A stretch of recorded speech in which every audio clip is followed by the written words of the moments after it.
Admission process কি রয়েছে? দেখুন অ্যাডমিশন ফিসেস দুটো হয়ে আছে, একটা হচ্ছে আপনার অনলাইন, একটা অফলাইন। অনলাইন বলছে আমাদের ওয়েবসাইটে গিয়ে সেখানে লগ ইন করলে আপনার ওখানে অ্যাডমিশন ফর্ম আছে, অ্যাডমিশন ফর্ম ওখানে সাবমিট করতে হবে, যে যাওয়ার ডকুমেন্টস সেখানে ডকুমেন্টস সাবমিট করে সে অনলাইন পেমেন্ট করে দেবে। একটা আরেকটা আছে আমাদের ইনস্টিটিউটে আসবে, এসে কথা বলবে, শুনবে, ডিটেলস জানবে, তারপর ওখানে ফর্ম ফিল আপ করে অ্যাডমিশন। কিন্তু আমরা প্রেফার করি সবসময় দ্বিতীয় নম্বরটা, যেটা হচ্ছে ইনস্টিটিউটে এসে।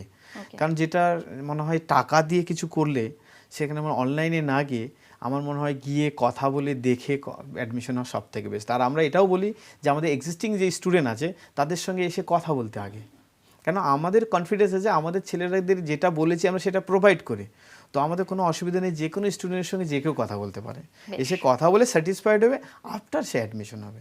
আমরা শুধু এই না, আমরা আবার এটাও বলি অ্যাডমিশন ফি পুরো দিতে নয়, অ্যাডমিশন ফির 50% আপনার অ্যাডমিশন দিবে, অ্যাডমিশন ফির 50% দিবে ক্লাস চালুর প্রথম দিন, আর বাকি 50% পেড করবে 1 মাস পরে যখন সে ক্লাস করবে, হোটেলে যাবে, গিয়ে দেখবে, কাজ করবে যে আদৌ হ্যাঁ স্যারেরা যেটা বলেছিল সেটা ঠিক না ব্যাঠিক, ও স্যাটিসফাইড হবে, তারপরে বাকি অ্যাডমিশন ফিটা ক্লিয়ার করবে। বাহ।